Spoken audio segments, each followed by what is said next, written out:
1989. Pour la première fois, un club turc atteint le dernier carré de la plus prestigieuse des compétitions européennes. Galatasaray sera défait en demi-finale par le Steaua Bucarest, des Roumains emmenés par son futur Maradona des Carpates, Gheorghe Hagi. Et comme si cette aventure était un déclic, le football turc s'active pour former des jeunes jusqu'à ce qu'une génération extraordinaire, telle qu'on n'en avait jamais vu en Turquie, parvienne à impressionner l'Europe et même la planète entière. Car pour constituer un alliage parfait avec les grands talents turcs, il fallait en plus s'appuyer sur des cadres du voisin roumain, une Roumanie qui passera le premier tour des 3 Coupes du Monde des années 90, dont un quart de finale en 94. Ne manque plus alors qu'un gardien de classe mondiale, et vous obtenez la folle équipe de Galatasaray entre 99 et 2001, qui soulèvera non pas une, mais 2 Coupes d'Europe. Taffarel, Capone, Bülent Korkmaz, Popescu, Umit Davala, Hasan Şaş, Gheorghe Hagi, Hakan Şükür ou encore Mario Jardel, retour sur cette période dorée de Galatasaray, une épopée qui en cachera une autre, celle également de la Turquie, au Mondial 2002.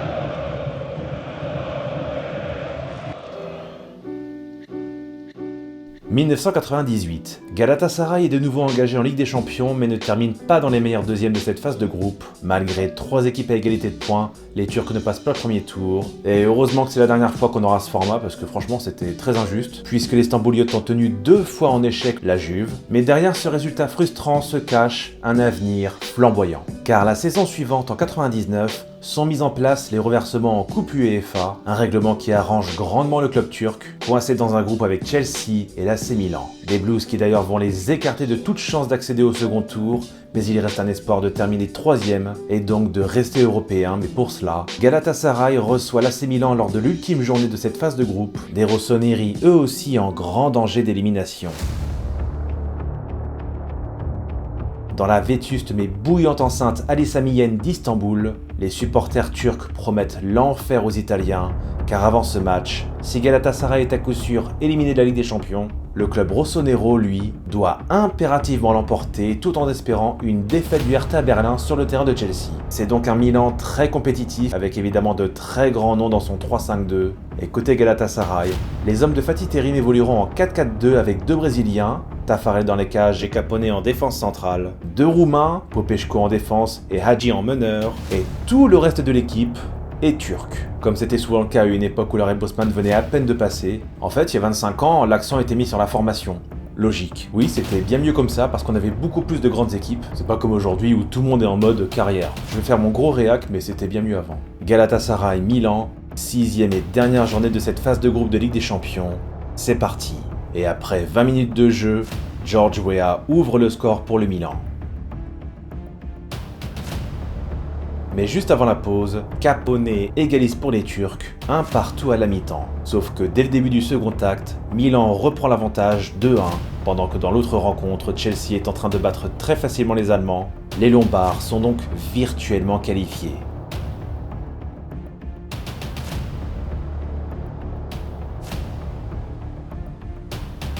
Les Turcs poussent dans ce dernier quart d'heure, la domination est outrageuse, et à la 87e, la libération grâce à son meilleur buteur, Hakan Şükür.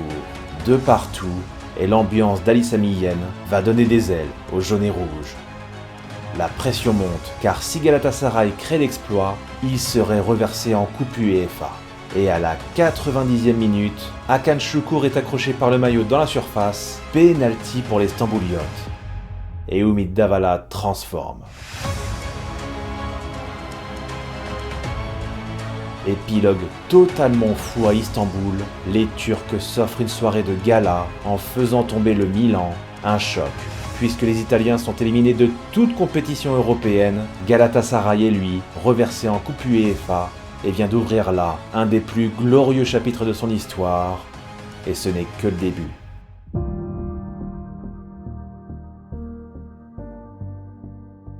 Les hommes de Fatih Terim retrouvent dès le mois de novembre d'autres Italiens, Bologne, lors du 3e tour de la C3, Et après un bon match nul en Émilie-Romagne, Galatasaray s'impose 2-1 à domicile grâce à des buts de Hasan Şaş et Ümit Davala.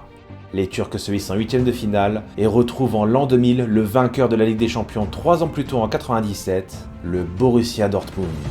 Un huitième de finale qui revêt forcément une saveur particulière, la communauté turque étant très nombreuse en Allemagne, et des fans de la tribune extérieure qui viennent en masse au Westfalenstadion de Dortmund pour ce match aller. Et d'entrée, le Borussia de Lehmann, Ricken, Evanilson, Dede et Ikpeba est submergé par l'activité des milieux de terrain turcs, la véritable force de cette équipe de Galatasaray. Et dès la demi-heure de jeu, Hakan Şükür ouvre les compteurs. Galatasaray se montre flamboyant et juste avant la pause, le génie roumain passé par le Real et le Barça, Gheorghe Hagi, signe le break. Et de quelle manière! L'ambiance est assourdissante car les Turcs ont pris le pouvoir dans ce huitième de finale aller. Score final 2-0. Quelle sensation avant de tranquillement conserver son avantage à domicile. Superbe performance des hommes de Fatih Terim qui se qualifient pour les quarts de finale de la C3. Et le conte de fées se poursuit avec une éclatante victoire 4-1 à Majorque. Avant d'assurer son avance au match retour, ces Stambouliotes se baladent dans cette C3 et accèdent au dernier carré de la compétition où ils retrouvent les Anglais de Leeds avec le match aller cette fois à Istanbul. Et l'histoire se répète. Galatasaray est LA grande sensation européenne de l'année, s'impose 2-0 et prend une très belle option pour la finale avant un déplacement en Angleterre à Elland Road. Et dès la 5e minute, le suspense est déjà HS, puisque Hagi marque ce précieux but à l'extérieur. Quel joueur, quelle dynamite! Le Roumain est vraiment le facteur X de cette équipe au milieu de terrain. Leeds marque 2 fois, mais les Turcs sont plus malins et décrochent le match nul de partout, synonyme de qualification pour une finale européenne, celle de la Coupe UEFA. Rien ne semble pouvoir stopper cette vague de fraîcheur, sauf peut-être un adversaire redoutable en finale, et cet adversaire n'a lui non plus jamais remporté la Coupe UEFA, et se nomme Arsenal. À Copenhague, dans la capitale danoise, l'ambiance est tendue aux abords du Parkenstadion, tout comme les 22 acteurs sur le terrain. Galatasaray va devoir combattre un ogre d'Angleterre avec dans ses cages l'emblématique Claudio Taffarel, champion du monde en 94 et vice-champion du monde avec le Brésil en 98, caponné cette fois en arrière droit, une charnière solide Popescu-Bülent Korkmaz, et tout le reste, hormis Hagi, est de nationalité turque. Cet effectif est splendide, c'est pas étonnant de les voir à ce stade de la compétition, mais en face, c'est aussi du lourd. Avec dans la troupe d'Arsène Wenger, le portier David Seaman, le capitaine Tony Adams, la charnière du milieu de terrain championne du monde, Petit Vieira, Ray Parlour à droite, les deux néerlandais Overmars et Bergkamp, respectivement sur le flanc gauche et en second attaquant, et Thierry Henry qui revient en grande pompe pour sa toute première saison chez les Gunners. Sur le papier, cette affiche est alléchante, mais le spectacle, malheureusement, ne sera pas au rendez-vous. La copie reste vierge, 0-0 à la fin du temps réglementaire, mais problème, en début de prolongation, Hagi est expulsé. Galatasaray devra jouer les 26 dernières minutes en infériorité numérique, mais cela ne décourage pas les hommes de Fatih Terim qui continuent, non sans courage, à rivaliser avec Arsenal. Rien que ça, en témoignent les parades d'un Claudio Taffarel de gala. L'expulsion de Hagi ne fut pas d'un grand avantage pour nous. Parfois vous défendez mieux lorsque vous jouez à 10 parce que tout le monde est concentré. Et le club d'Istanbul tient bon, fin de la prolongation, le titre européen se jouera lors d'une séance de tir au but. Les Turcs sont les premiers à s'élancer et Ergun transforme. Mais le Croate Davor Şükür côté Gunners se manque. Et derrière, Hakan Şükür fait le break. Parlour marque pour Arsenal, 2-1 pour Galatasaray, c'est au tour des troisièmes tireurs. Ümit Davala confirme la copie parfaite des Stambouliotes, mais Vieira heurte la transversale. Et le défenseur roumain, Gheorghe Popescu, offre la Coupe UEFA à Galatasaray.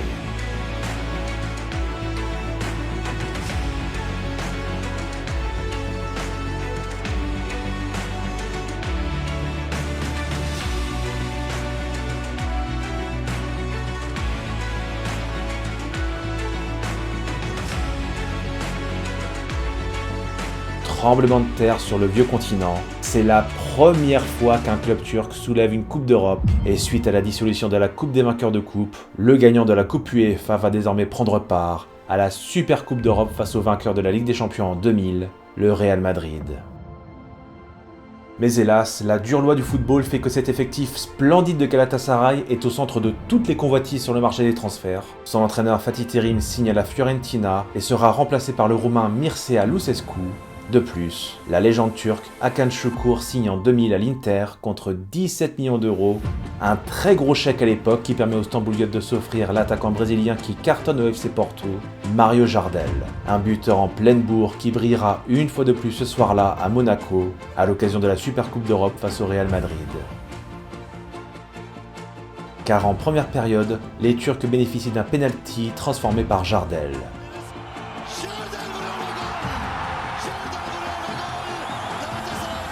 Les merengues de Raoul arrachent à leur tour un penalty dans le second acte pour un bras collé au corps mais qui dévie grandement la trajectoire du ballon. Madrid égalise à 1 partout et pousse dans le second acte. Mais rien n'y fait. Comme face à Arsenal, la machine stambouliote résiste face au Real. Fin du temps réglementaire, prolongation lors de laquelle subsistait à l'époque la fameuse règle du but en or. Évidemment, puisque je vous dis ça, Fatih içeride. Şut pozisyonu.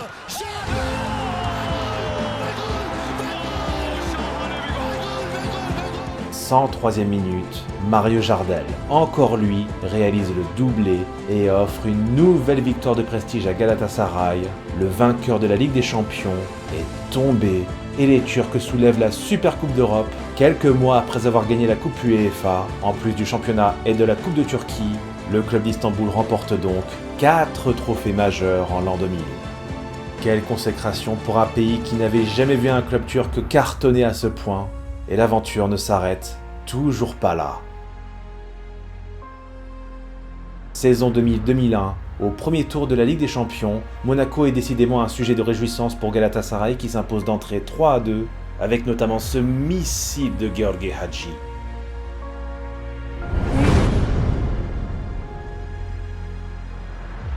On rappelle quand même que Monaco était champion de France en titre à ce moment-là, donc non, c'était pas rien. Preuve de la grande solidité des Stambouliotes à domicile, dans une atmosphère toujours aussi électrique. Par la suite, ce sera un peu plus délicat face aux Sturm Graz et aux Rangers, mais la phase de groupe sourit enfin aux hommes de Lucescu qui se qualifient pour la seconde phase de groupe.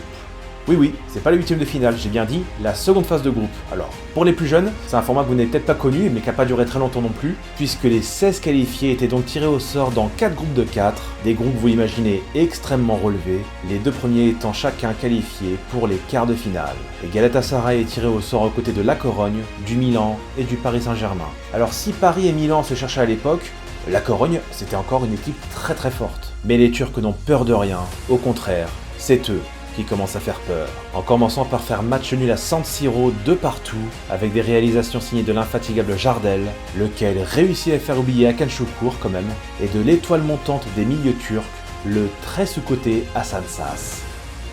Mais là où Galatasaray peut faire mouche, c'est forcément à domicile.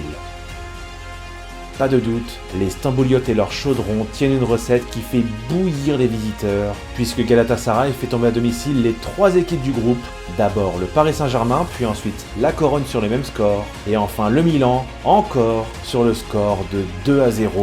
Mais quelle équipe! Les 2 défaites à l'extérieur resteront anecdotiques, même si on se souvient malheureusement de ce match PSG-Galatasaray qui fut le théâtre de graves incidents. Mais sur le plan sportif, les Stambouliotes se hissent en quart de finale de la Ligue des Champions pour y retrouver un club qu'ils connaissent très bien, le Real Madrid. Alors il faut se rappeler que dans ce format, tout le monde devait disputer 12 matchs pour accéder au quart de finale. Oui, c'est beaucoup, et c'est d'ailleurs la raison pour laquelle ils ont arrêté ce format, parce qu'il y avait beaucoup trop de rencontres. Mais s'il y avait bien un avantage quand même, c'est que vous étiez certain que les quarts de finale rassemblaient clairement les 8 meilleures équipes de l'année. Et ce n'est absolument pas immérité pour Galatasaray, tant ils ont été épatants. Les Stambouliotes peuvent être très fiers d'eux, et en prime de luxe, ils peuvent même espérer face au Real Madrid, qu'ils ont déjà battu 9 mois plus tôt. Le quart de finale aller se déroule dans l'enfer d'Ali Sami Yen, en ce 3 avril 2001. Les Stambouliotes savent que les Madrilènes sont déjà prévenus, et dans le premier acte, la Maison Blanche se montre très sérieuse et marque une fois par Elguera, puis une deuxième fois par Makelele. Oui, il marquait des buts. Mené 2-0 à la pause, Galatasaray est dos au mur et n'a désormais plus rien à perdre face aux champions d'Europe sortants. Si bien qu'à la mi-temps, Mircea Lucescu effectue 2 changements. Bülent Tekin et Fatih Akel entrent en jeu, c'est du poste pour poste, un milieu défensif et un défenseur, histoire de stopper l'hémorragie derrière et ainsi relancer le point fort du club turc, le milieu de terrain et son animation offensive, Ergun, Hasan Şaş, Ümit Davala, Hadji et Jardel. Et au retour des vestiaires, les Stambouliotes sont déchaînés. 46e minute, penalty transformé par Ümit Davala. La contre-attaque de ce milieu à 5 enfonce les Madrilènes et à l'heure de jeu, l'excellent Hasan Şaş égalise à 2 partout. C'est un tout autre match qui commence lors de cette ultime demi-heure. Cette armada turque a bâti un empire et à cet instant, l'empire perse au milieu de la défense madrilène car à la 76e minute,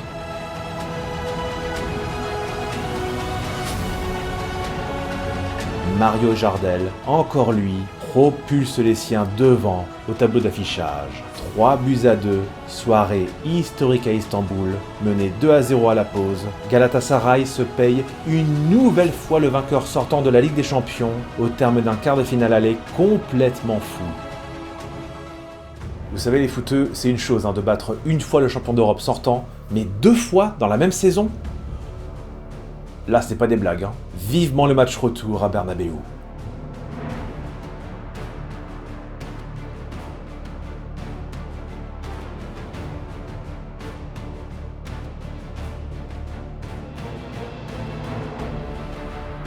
Que va-t-il se passer? Que peut faire Galatasaray face au Real? Jusqu'où les hommes de Lucescu peuvent aller? La réponse aura lieu dès le premier acte où le Real parvient enfin à dompter la machine turque en organisant la remontada. La Maison Blanche mène 3-0 à la mi-temps, Galatasaray est KO et n'arrivera pas à inscrire le moindre but en Espagne. Les merengues étaient fâchés, l'aventure des Turcs en 2001 en Ligue des Champions s'arrête là. Le reste de la saison sera difficile pour les Stambouliotes qui manqueront le titre chez eux, ainsi que la Coupe de Turquie, un effectif certainement émoussé et peu habitué à jouer sur tous les tableaux. L'ironie de l'avenir, c'est que 12 ans plus tard, en 2013, Galatasaray renouvellera son exploit au même stade de la compétition en Ligue des Champions, les mêmes résultats qu'en 2001 mais inversés. Sauf que cette fois-là en 2013, avec les Drogba, Schneider, Eboué et Muslera, cette équipe n'était plus très turque. Tout le contraire de cette sensationnelle génération entre 1999 et 2001, il y avait quelque chose de plus authentique avec ces hommes, de plus intense, de plus magique. Et la bonne nouvelle, c'est que la vague de fraîcheur incarnée par les Bülent Korkmaz, Okan Buruk, Hasan Şaş, Ergun Pembe, Emre Belözoğlu, Ümit Davala et Hakan Şükür n'a pas dit son dernier mot. Car après Galatasaray, c'est la sélection nationale, la Yıldızlılar, qui va rendre fous les Brésiliens lors de la Coupe du Monde, et même la planète entière. Le parcours extraordinaire de la Turquie au Mondial 2002, c'est à suivre au prochain épisode.